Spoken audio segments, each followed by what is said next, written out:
Hello chers élèves, donc nous poursuivons sur nos équations produits nuls, et là on voit un deuxième exemple d'une équation où on a bien égal à 0, c'est bien une équation puisqu'il y a une inconnue qui est x. Par contre vous remarquez que a priori ce n'est pas une équation produit nul, puisque je n'ai pas quelque chose fois quelque chose.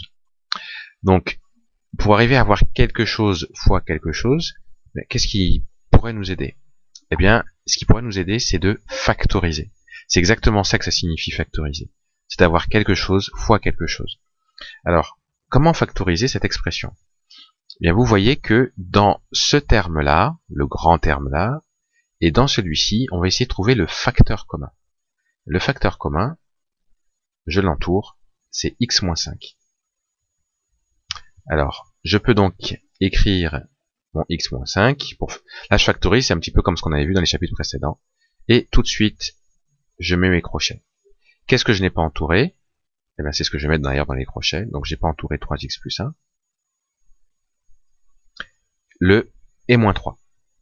Et tout ça, ça doit être égal à 0. Je continue. X moins 5. Si maintenant je simplifie, comme j'ai pas de signe devant la parenthèse là, juste ici, j'ai comme si j'avais le signe plus, donc en fait je peux enlever les parenthèses. En fait elles servent à rien. Donc je peux écrire 3x plus 1 et c'est égal à 0. Je continue ma simplification.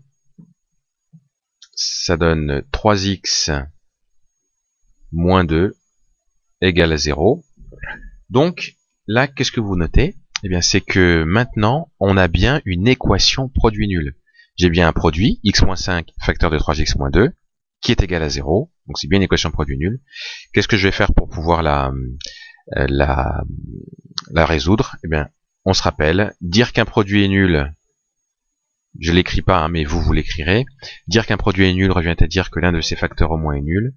Ça signifie donc que x-5 il est égal à 0, ou alors que 3x moins 2 il est égal à 0.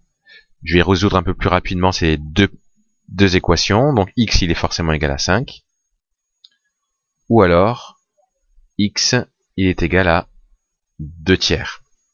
Et donc les solutions que je peux écrire en dessous, mais là je vais l'écrire à côté, elles sont égales à 2 tiers, point virgule 5.